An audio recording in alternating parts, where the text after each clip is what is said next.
No more hopefulness, no more positivity. Wrestling is fucking trash. It is horrible week after week, and I don't know how people eat this slop up, then proceed to violently vomit on themselves, and look up with a smile and say, yeah, Triple H is cooking.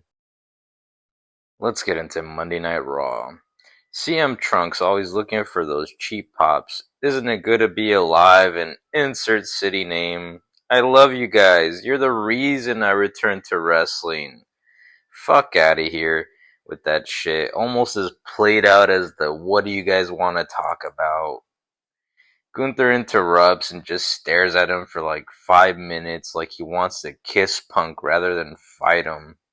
This match has no hype to me.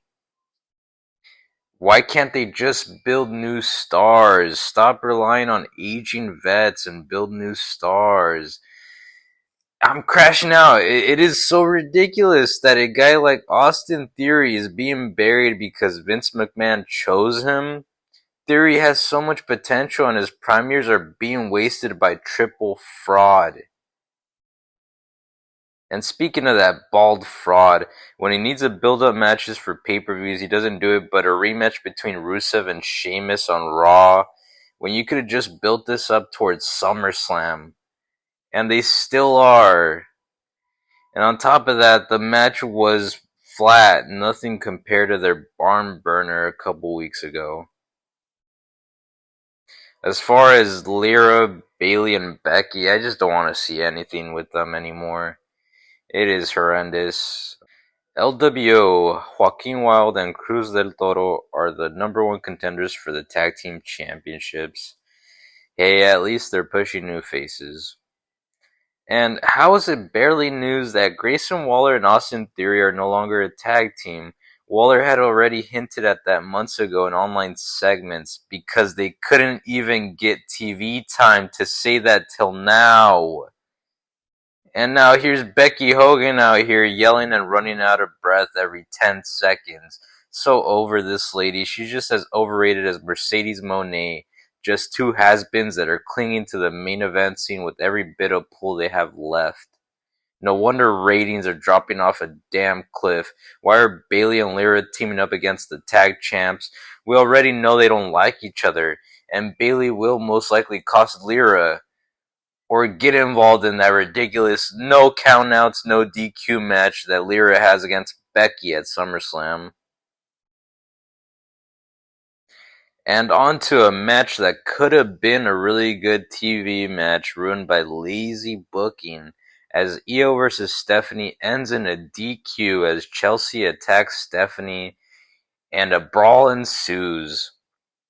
It is ridiculous. It feels like week after week. It just, no matter, the heel wins after match angle, the heel loses after match angle. They're always attacking each other after the match. Every single match. And of course, the main event is a segment. Roman and Paul Heyman bicker at each other, and Roman just keeps calling Paul a dumbass. What dialogue? Oh, you're just a dumbass. Oh, you're such a dumbass. Oh, you guys want to be with the dumbass? Why don't you guys go eat the dumbass's ass? God. And then Yeet Man has to make the save for Roman as the Bronze lay him out. Like, come on. Isn't this the tribal chief you guys love? The OTC, and he can't handle Braun Breaker and Bronson Reed by himself. And on to an NXT with a decent lineup.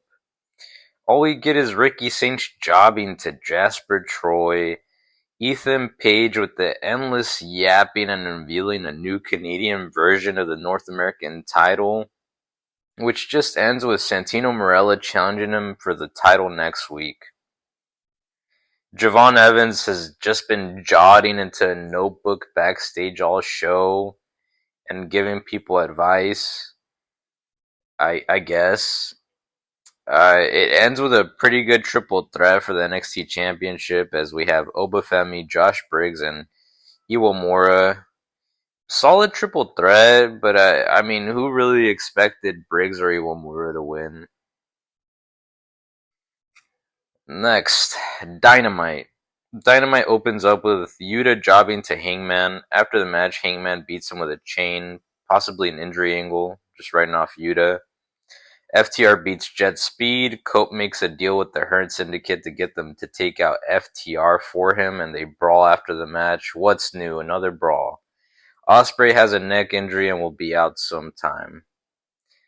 That is tragic. I mean, it kind of makes sense. Maybe that they knew ahead of time somewhat. That's why they didn't have him beat Moxley, but who knows. Quality match between Billy Starks and Tony Storm. Nice to see at least AEW's champions have a work ethic, unlike WWE's. Tony does pick up the win and is attacked by Billy and Athena. And that's cut short when Alex Windsor makes the save.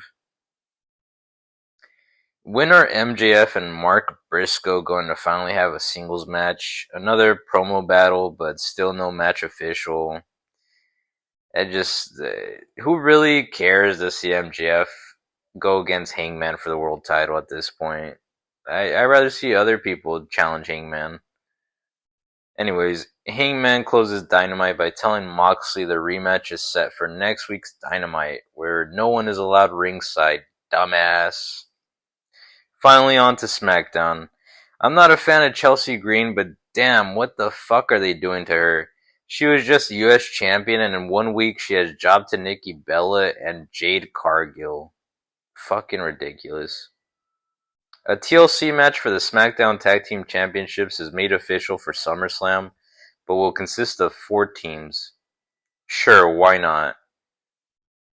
And Cody Rhodes is yapping, and it sounds so meaningful.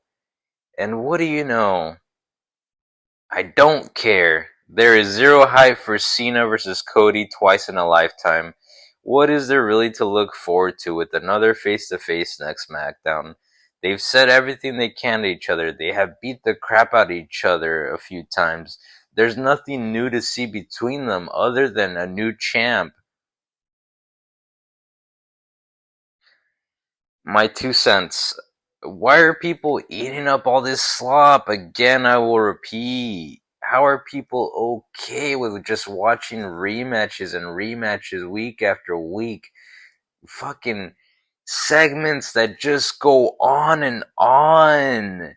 How are the main event segments as well? This is fucking ridiculous.